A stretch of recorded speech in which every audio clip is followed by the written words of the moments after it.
Coming in at number 5, we have Six Flags New Orleans. Six Flags is a 140-acre abandoned theme park in New Orleans. It first opened in 2000, but has been closed since it was seriously damaged by flooding during Hurricane Katrina on August 29, 2005. Despite various proposals to redevelop the site, it has remained abandoned, overgrown with plants, infested with wildlife, and in poor condition. Trespassing is prohibited, yet videos and photos of the site keep surfacing over the years from urban explorers and thrill seekers. As a result, city officials have become more diligent in securing the park and banning tours. As of today, there is still a creepy sign at the park entrance which reads, "Closed for the storm." The site remains abandoned and is the perfect location for a movie set, with movies like Jurassic Park and Dawn of the Planet of the Apes using it as their backdrop. Coming in at number 4, we have Pripyat Amusement Park, Chernobyl, Ukraine. The Pripyat Amusement Park is an abandoned park located in Pripyat, Ukraine. It was to be opened for the first time on May 1st, 1986,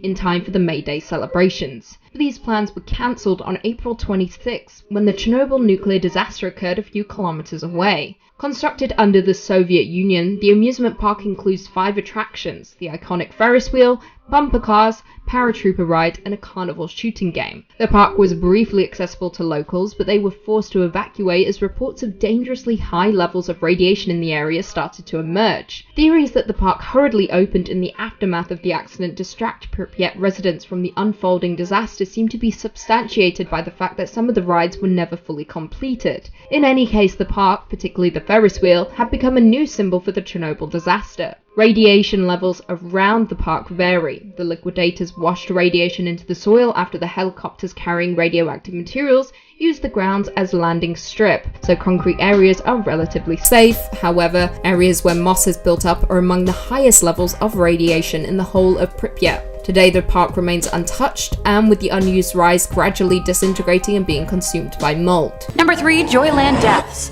Located in Wichita, Kansas, Joyland once featured state-of-the-art rides and attractions, holding a reign of 55 years of fun and joy. Today, the once popular park is being reclaimed by nature, piece by piece by piece. So Joyland came into existence on June 12th of 1949 and was founded by Lester Ottaway and his sons, Herbert and Harold. Herb Ottaway had a passion for steam engines and race cars, and he refurbished both types of vehicles. By 1934, Herb had refurbished a miniature steam locomotive and cars and was traveling with them to county fairs in Kansas and Colorado. Joyland was open to give Herb's refurbished locomotive a more permanent home. As the attraction became more popular, the Ottaways eventually added a number of different rides and games to the amusement park. Lester Ottaway passed away in the mid-1950s, and his sons continued running Joyland until the early 1970s when they decided to retire. Joyland was then sold to Stanley and Margaret Nelson, who owned the park until it closed its doors in 2004. Joyland featured attractions such as a wooden roller coaster, which I love, a wacky shacky dark ride, a log jam, a sky coaster,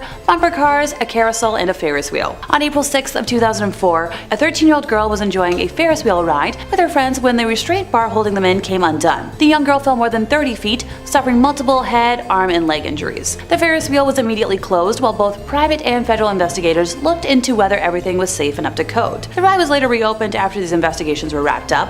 Also, another notable ride at Joyland was the wooden roller coaster that was known as the Nightmare. Although the roller coaster was a staple at the amusement park, it too saw its fair share of injuries, which is a shame. Like, I really love wooden coasters. On May 25th of 1977, somebody in the single digits of age stood up in one of the carts and fell, died at the scene from the injuries sustained from the fall. Another death occurred 20 years later, on August 27th of 1998, when 35-year-old maintenance worker Kevin Briley was under the ride trimming the grass. He stood up and was tragically hit by the coaster and passed away. My heart hurts telling that tale because, like I said already, I'm such a huge lover of traditional wooden roller coasters. You know, there's just something about narrowly avoiding whiplash that I personally find thrilling. And go figure, Joyland closed its doors in 2004. Number 2, doomed before it could open. The Pripyat amusement park was set to have its grand opening on May 1st of 1986, in time for the May Day celebrations, but these plans were cancelled on April 26th when the Chernobyl disaster occurred, just a couple of kilometers away. Several sources report that the park was opened for a short time on April 27th before the announcement to evacuate the city was made to distract, residents from the unfolding disaster nearby. Constructed under the Soviet Union as a park of culture and rest, typical of many large cities in the then Soviet Union, the amusement park's attractions were manufactured by the Yeskik-based firm Attraction, who were responsible for the construction of many of the amusement parks which remain to be seen around the former Soviet Union today in various states of repair. Located northwest to the Palace of Culture in the center of Pripyat, the park had 5 attractions. The iconic 26-meter Ferris wheel titled Circular Overview, Autodrome bumper cars, a paratrooper ride called Chamomile, Russian swing boats, and also a carnival Pew Pew game. Fun fact, the successor to the original company is still manufacturing the Ferris wheel, paratrooper, and bumper cars to the similar designs as of 2017. Radiation levels around the park kind of vary though. The liquidators washed radiation into the soil after the helicopters carrying radioactive materials used the grounds as a landing strip, so concrete areas are less radioactive. However, areas where moss has built up can emit levels amongst the highest levels of radiation in the whole of Pripyat. So the Ferris wheel actually made news in September of 2017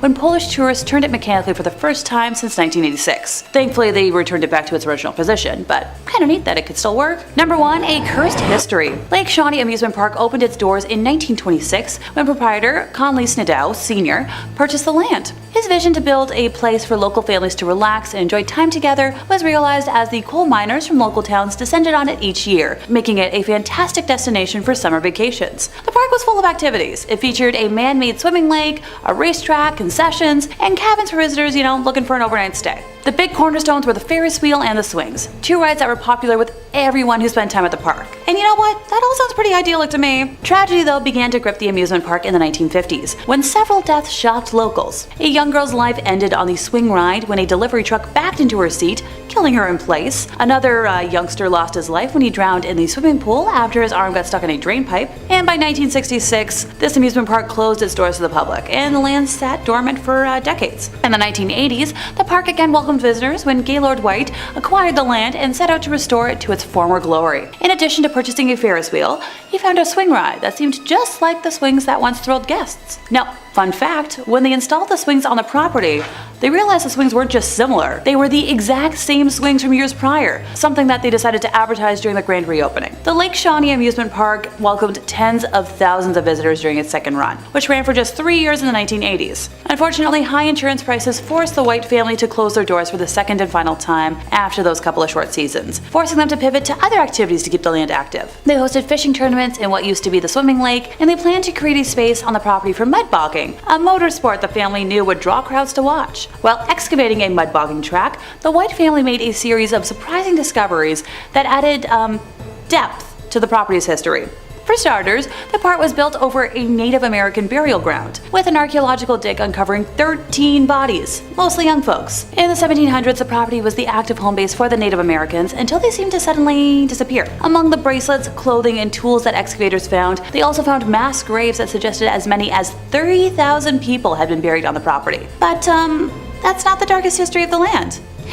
In 1783, Mitchell Clay was the first European settler to make a home in the area, which was heavily inhabited by the Shawnee Native American tribe. So while Clay was gone to town one day, the Shawnees surrounded 3 of the Clay descendants who were working in the fields. Bartley met his end first, and Tabitha, hearing the explosion, ran to her brother, where she was attacked and cut by a stabby implement. Her body was dismembered, and both of their scalps were taken by the entire group. Their brother Ezekiel was captured and burned at the stake. A historical marker on the road leading to the park commemorates their memories. One could wonder if the tragic history of the grounds is the reason for the 6 deaths that occurred at the park, eventually leading to it being closed down in 1966. And many locals, including the park's new owner, claim the park to still be haunted. Kicking us off in 5th place, we have water park troubles. This tale takes place at Schlitterbahn, which is a theme park owned by Cedar Fair in Texas on the Raging Rapids portion of the Lazy River. Our narrator Vanessa and her friends didn't expect anything intense from the ride. They were all just, looking forward to relaxing, watching the water go by, enjoying the scenery. As expected, the ride wasn't super intense whatsoever at first, until it hit a patch of white water, and because of the angle that the raft hit the bump, Vanessa and her companions were launched into the river. Nope, that's not supposed to be part of the ride. And while the ride might have only been, 3 feet or so deep of water, I'm reminded of all the posters from my local pool growing up about how people can literally drown in a bathtub. So yikes. Vanessa described herself as entering a state of shock, feeling emotions ranging from fright to embarrassment, confusion, and panic. As she attempted to reach for the raft to pull herself back in, she realized she couldn't see her friends anywhere, and she was once again being yanked underwater. Panic had taken over as the main emotion by this point, and Vanessa found herself swirling around and around and around under the water. Thankfully, a nearby lifeguard jumped into action and was able to hoist Vanessa and her friends back into their raft, allowing them to enjoy the rest of the rapids in the intended fashion. I'm a little concerned about the lack of seatbelts on that ride since they were never mentioned, and I feel like that should be a thing, or like a weight sensor to stop the ride in event that, someone goes over. Oh, just me, okay. As a high point to this, somehow Vanessa managed to keep her glasses on throughout the entire ordeal. Go Vanessa! In fourth place, we have an urban legend from Canada's Wonderland. Time to move on to a Cedar Fair park that's a little closer to home. As someone who spends most of September through December at Canada's Wonderland every year, I just knew I had to include this ghost story in today's list. While Wonderland might be home to the scariest of scary monsters every October, the iconic Wonder Mountain is actually home to a ghostly spirit all year round. Construction of the iconic theme park happened between 1979 until 1981, with construction of the mountain alone involving a dozen local companies under Cincinnati engineer Curtis D. Summers. Now, while we don't know the name of our victim, one of the construction workers who was working on Wonder Mountain passed on the job, and for the most part, the details of his passing and specifics have been kept pretty secret. I tried. I promise I tried. This ghostie haunts the mountain to this day, specifically the Thunder Run ride. If the ride operators don't greet the area with good morning and good night at the beginning and the end of each operating day, the ride will malfunction and cease operations until given the proper respect. Honestly, I'm all for inviting the ghost to roam the park during Halloween haunt. What's the worst that could happen? An actual ghost over in Ghostly Pines or Spirit Manor would be so much fun to see. Oh, just my own opinion again? Of course. Coming in at number 3, Gulliver's Kingdom, Yamanashi, Japan. This surreal amusement park was based on the novel Gulliver's Travels by Jonathan Swift. At the center of the sprawling park lay a giant model of the novel's titular character, Lemuel Gulliver, tied to the ground. The park has a beautiful view of Mount Fuji, however sadly due to low visitor numbers, the park only lasted 4 years before being closed down. Luckily for us though, photographer Martin Lyle explored the park's interior, stating, "The giant Gulliver was unreal. Entering the grounds, I didn't see him right away, then as I delved deeper into the park, he suddenly loomed out of the landscape. It was such a momentous thing to stand in the presence of. It was the most amazing and surreal object I've ever seen. It felt so weird to lie in the palm of a giant man, while surrounded by the stunning scenery." Coming in at number 2, Land of Oz, North Carolina. The Land of Oz is a theme park in the resort town of Beach Mountain, North Carolina. In 1970, it opened as a theme park based on the L. Frank Baum Wizard of Oz book by Caroline Caribbean Corporation. Based on the L. Frank Baum Wizard of Oz books by Caroline Caribbean Corporation under the guidance of Grover Robbins, who had been successful with Sweetsea's Railroad and designed by Jack Pentis. On Sunday, December 28, 1975, a fire was set to the Emerald City Amphitheater. On Sunday, December 28, 1975, a fire was set to the Emerald City Amphitheater and surrounding gift shops. 2 buildings were destroyed along with the park's offices, costumes, sound equipment, and props. There is some speculation that the fires were set by disgruntled employees. Now it would go on to be rebuilt and managed by a new company, however, it would never recover with the park officially closing in 1980. Urban explorers often visit the park, taking pictures and sometimes even stealing pieces of the yellow brick road. Land of Oz still opens its gates a few days a year around Halloween for visitors brave enough to explore. And finally, coming in at number 1, Dunblobin Crinkly Bottom Theme Park, England. Crinkly Bottom, also popularly referred to as Blobbyland, was the operating title for a series of British theme parks operating in the 1990s. They were created by Noel Edmonds, based on the fictional village of Crinkly Bottom, where the Noel's House Party TV series was based. 3 parks were operated under the Crinkly Bottom name in England by Edmonds Company, however all the parks eventually failed and were either closed or rebranded. The first park located in Cricket St Thomas was based around the existing wildlife park in the Cricket House Country Estate. The Crinkly Bottom Park was based around Mr. Blobby, with a Blobby themed house called Dunblobin being the main attraction. The park opened back in 1994 and was popular popular for a while. However, a couple years later, Edmonds pulled out of backing the park, with it being rebranded to Cricket St. Thomas Wildlife Park and Dunblobin being closed and sealed off. In the 2000s, urban explorers rediscovered the abandoned Dunblobin house, which of course led to more people returning to Cricket St. Thomas to see it. Today, there are a ton of rumors that the site is haunted, and ghost hunters often visit in hopes of catching something supernatural. Well, there we have it. Do you guys agree with our list? Were there any abandoned amusement parks that we missed? Leave us all your thoughts and feelings in the comments down below, and perhaps we can do a part 2. Before I go though, I just want to respond to a few comments from one of our last videos. Top 5 scary Japanese horror movies from the 2010s. Number 5 on this list is Atlantis Marine Park. We are headed all the way down under for this one because Atlantis Marine Park is actually in Australia. AustralianNews.com writes, Atlantis Marine Park was initially a huge success, with families from WA and beyond flocking to the park to watch the live dolphin shows, swim in the pools,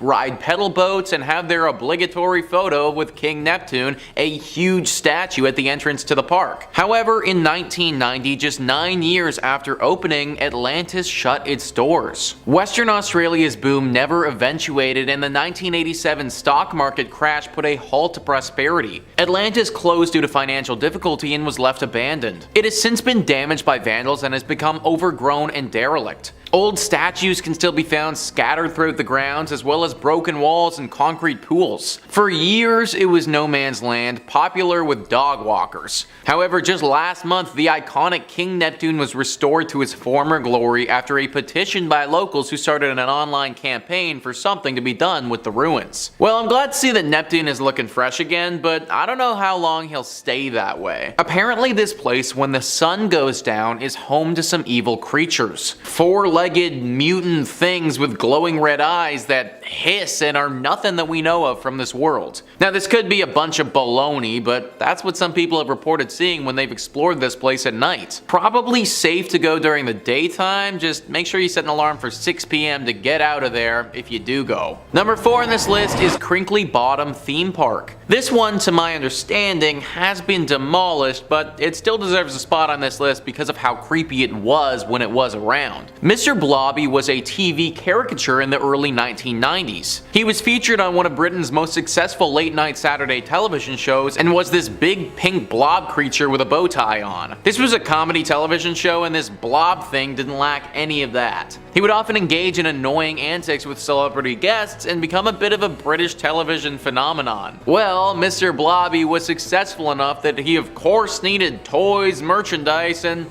heck, while we're at it, let's give him his own amusement park. Sometimes what works well on TV doesn't always translate to a fun amusement park though.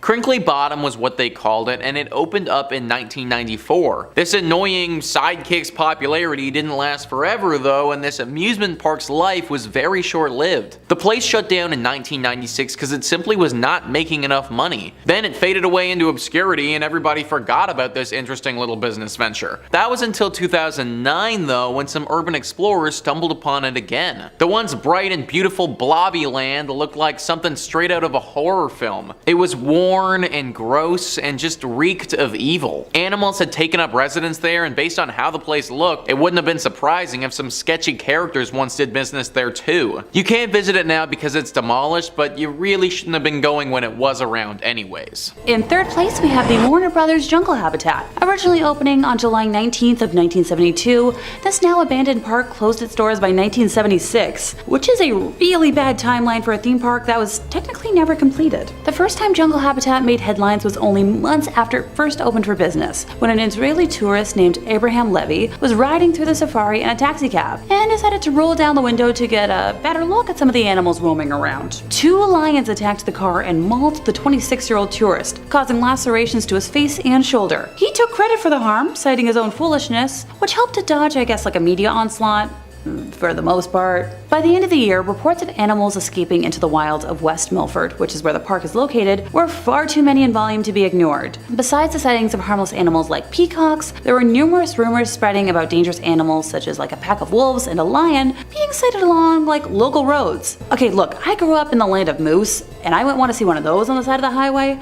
I can't imagine seeing a lion on the side of one. These sentiments voiced way back in the day are identical to the rumors still running rampant today. Tales told by local residents who have, looked out into their backyards include wandering ostriches and a band of baboons running amok in the town's pharmacy. Guess they needed a prescription filled. Emus, baboons, and even wolves are just some of the uncaged critters which have been known to actually have escaped the park. I feel like I found the origins for the Night at the Museum franchise. On July 8th of 1974, a 68-year-old visitor from Long Island was grabbed by the trunk of a baby elephant, which then slammed her against a fence and bit her. The woman, her name's Elizabeth Ennis by the way, was later awarded $200,000 by a court. In an account in the New York Times, she claimed the elephant bit her on the right hand, and because of the trauma incurred by being slammed into the fence, she had persistent pain in her right side that prevented her from lifting heavy items. Her husband was awarded $5,000 for the loss of companionship. I'm just glad that's all that she went through. Goodness, elephants are pretty big.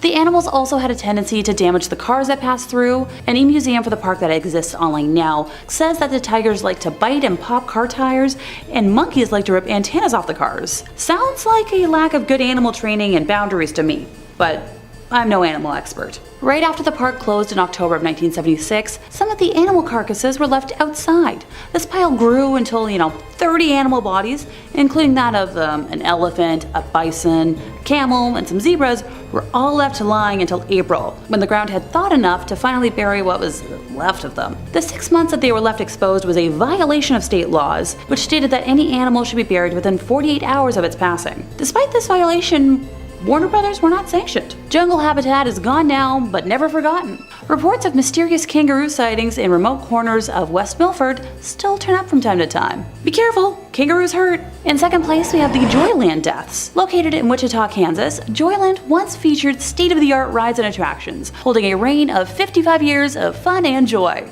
Today, the once popular park is being reclaimed by nature, piece by piece by piece by piece. Joyland came into existence on June 12th of 1949. It was founded by Lester Ottaway and his sons, Herbert and Harold. Now, Herb had a passion for steam engines and race cars, and he refurbished both types of vehicles. By 1934, Herb Ottaway had refurbished a miniature steam locomotive and cars, and was traveling with them to county fairs in Kansas and Colorado. Joyland was originally opened to give Herb's refurbished locomotive a more permanent home. As the attraction became more popular, the Ottoways eventually added a number of different rides and games to the amusement park. Now, Lester Ottaway passed away in the mid-1950s, but his sons continued running Joyland until the early 1970s, when they decided to, retire. Joyland was then sold to Stanley and Margaret Nelson, who owned the park until it closed its doors in 2004. Joyland featured attractions such as a wooden roller coaster, my personal favorite kind of coaster, a wacky shack dark ride, a log jam, a sky coaster, bumper cars, the classic carousel, and of course, a Ferris wheel. Now, on April 6th of 2004, a 13-year-old girl was enjoying a Ferris wheel ride with her friends when the restraint bar holding them in came undone. The young girl fell more than 30 feet, suffering multiple head, arm, and leg injuries, and it's a miracle that she survived. The Ferris wheel was immediately closed, while both private and federal investigations looked into whether everything was, safe and up to code. The ride managed to, reopen eventually after these investigations were wrapped up, so okay, I wonder what to code means anymore. Another notable ride at Joyland was the wooden roller coaster that was known as the Nightmare. Although the roller coaster was a staple at the amusement park, it too saw its fair share of injuries. On May 25th of 1977, one rider stood up in one of these carts and fell. He passed at the scene from injuries sustained from the fall. Another death occurred 20 years later on August 27th of 1998 when a 35-year-old maintenance worker named Kevin Briley was under the ride trimming the grass. He stood up and was tragically hit by the roller coaster. He also died at the scene from his injuries. My heart hurts telling that tale because I'm such a huge lover of traditional wooden roller coasters. There's just something about narrowly avoiding whiplash that I personally find thrilling. Joyland closed its doors in 2004. Maybe it might be worth, a little urban exploration. In first place, time to visit the ghosts of the Enchanted Forest. The whimsical 20-acre amusement park was built in an Oregon forest and boasted handcrafted attractions like Storybook Lane and Toftville Western Town, along with rides like the Ice Cream Mountain bobsled roller coaster and a big timber log ride. Sounds pretty magical, right? Yeah, that all depends on who you ask. Though many folks experience nothing more than a charming park, other more abnormal experiences are definitely not in line with a regular amusement park. For many, a visit to the Enchanted Forest can be a supernatural phenomenon, and I know I'd be happy either way. I love all things fantastical and wonderful and whimsical, but also spooky. Tales of employees feeling a ghostly presence on attractions like the Haunted House and Challenge of Mondor ride caught my eye while doing research for today. The story of Enchanted Forest starts with Roger Toft, the park's creator, who spent every last penny he had to make his passion project come to life in 1971. His granddaughter, Ashley Toft, is now the park's general manager, and while she claims she's personally never experienced any supernatural phenomena on the Haunted House, she did admit that the attraction makes her feel anxious and overwhelmed. While guiding a group of experienced paranormal experts through the attraction, she led them directly to a cold spot that could be attributed to an otherworldly presence. As much as I understand the stigma of not wanting to believe in ghosts, that's a coincidence I can't just ignore. Challenge of Mondor ride operator Chris Dunn has since told a tale of an inexplicable encounter that he experienced one morning in 2016 while prepping the wizard-themed target aiming attraction for the day. He explained how he heard footsteps behind him, but turned around. No one there. Mere seconds after hearing the footsteps, he described being hit with a strange energy throughout his body, one that made him dizzy and gave him a horrible case of chills. Now later in the day, the same thing happened, but with more intensity. He took photos of the ride not in operation and captured images of what looks to be an orb that changes shapes in 3 sequential photos. The team of investigators I mentioned before were granted permission to spend a night unsupervised at the park and experience the chilling energy and the Challenge of Mondor and managed to communicate with a spirit in the haunted house. Notice how I haven't mentioned a park tragedy yet as the cause for anything? That's because, unlike the other places on this list, there wasn't one. The haunted house was built during the original construction along with the rest of attractions, and Challenge of Mondor was constructed in 2006. Time to borrow that time machine I've been asking the powers that be for, and travel on back. In August of 1846, Oregon settlers and indigenous tribes of the Willamette Valley fought a terrible battle in present-day Salem, known as Battle Creek. The theory most people believe is that the energy could be the cause of the manifestation in the theme park, which was built in close proximity to the gruesome fight. You let me know what you think down in the comments. Number 5, the Warner Brothers Jungle Habitat. Originally opening on July 19th of 1972, this park closed its doors by 1976, which is a really bad timeline for a theme park that was technically never completed. The first time Jungle Habitat made headlines was only months after it first opened for business, when an Israeli tourist named Abraham Levy was riding through the safari in a taxi cab and decided to roll down the window to get a better look at some of the animals roaming about. 2 lions attacked the car and mauled the 26-year-old tourist, causing lacerations to his face and shoulder.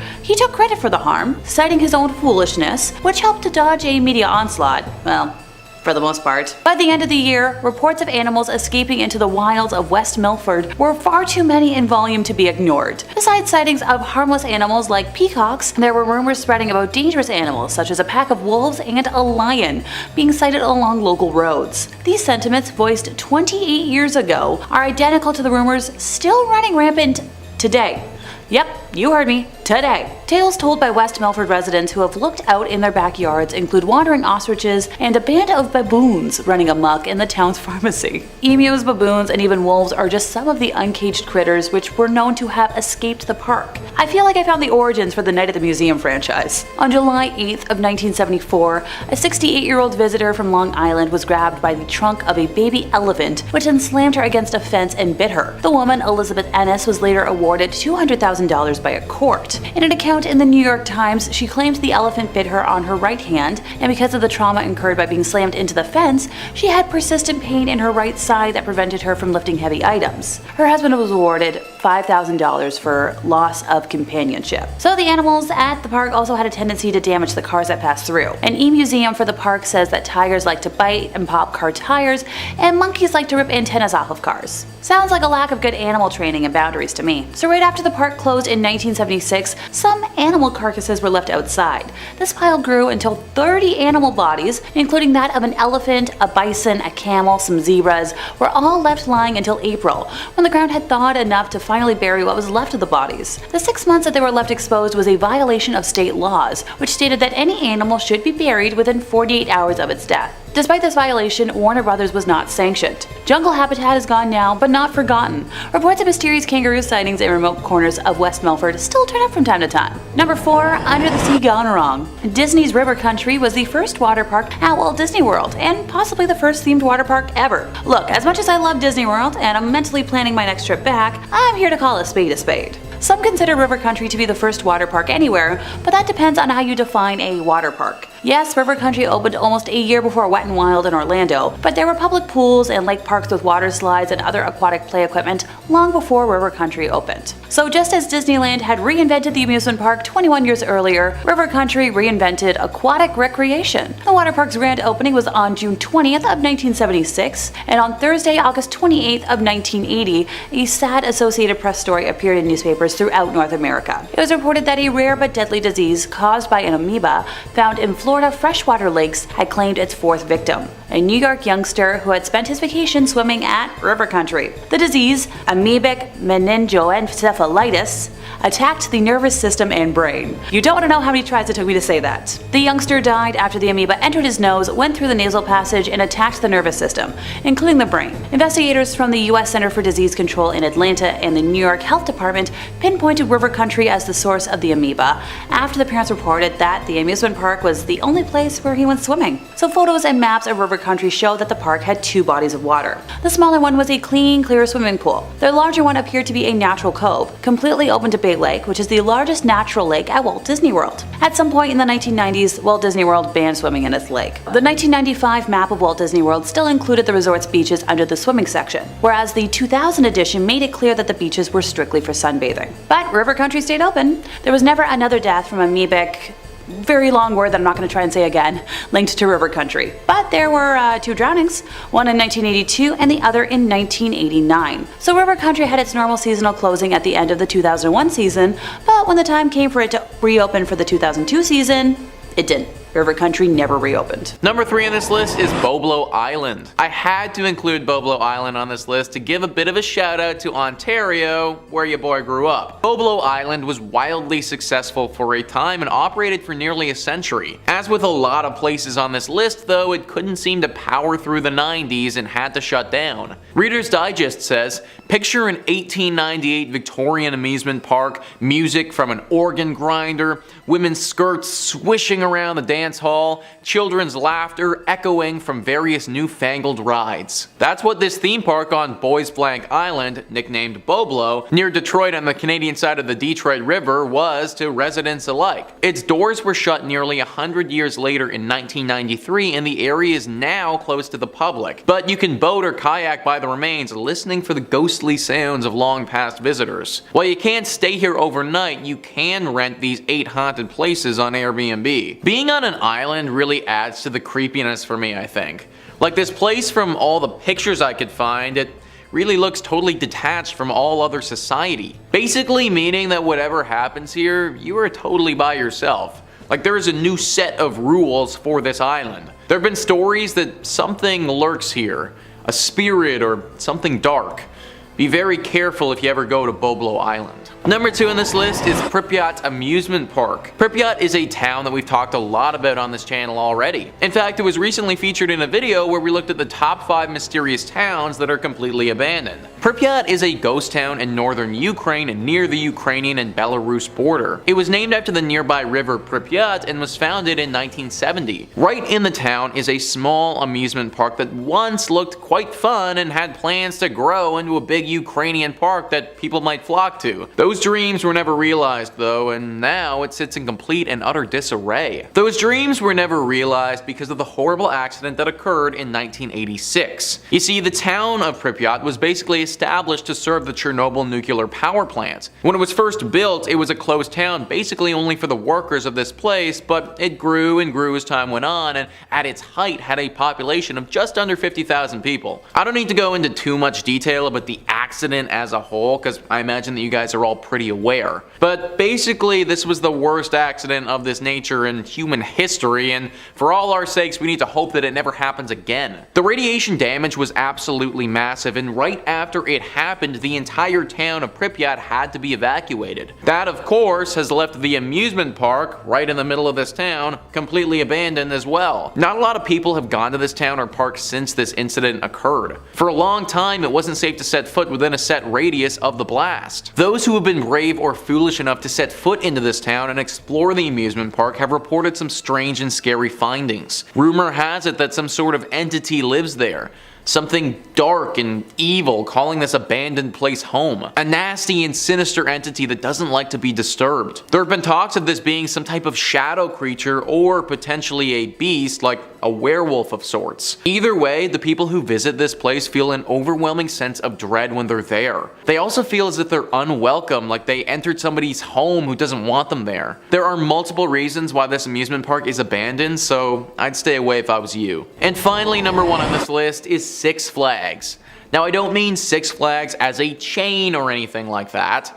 There's 23 different Six Flags in the United States and not all of them are haunted. One in particular though is currently out of commission, abandoned, and definitely a spot you shouldn't go to. All the Rooms writes, this Six Flags fell out of business following serious damage from Hurricane Katrina in 2005. The park opened in 2000 and was only operating for a few years before suffering significantly during the hurricane, which displaced 20,000 people and killed nearly 2,000 people. The park closed after Hurricane Katrina and there wasn't enough funding for repairs, so it fell into further decay over the last few years. To this day, there's still an eerie sign at the entrance to the park that says closed for the storm. It's an apocalyptic site which has been taken advantage of by Hollywood and used for films such as Jurassic World and Dawn of Planet of the Apes. These filmmakers are way braver than I would be because I would not want to be setting foot on those grounds. The people who have been here all seem to think that something paranormal is going on. Phantom noises echoing throughout the park and other random bodiless sounds are heard all the time. Similarly to a lot of the other things on this list, there is a massive overhanging feeling of dread. The air is thick with it and you can almost taste the discomfort. No one has reported being attacked here, but it seems like that's only a matter of time if people keep going. The mayor of New Orleans is currently looking at demolishing this park, which, in my opinion,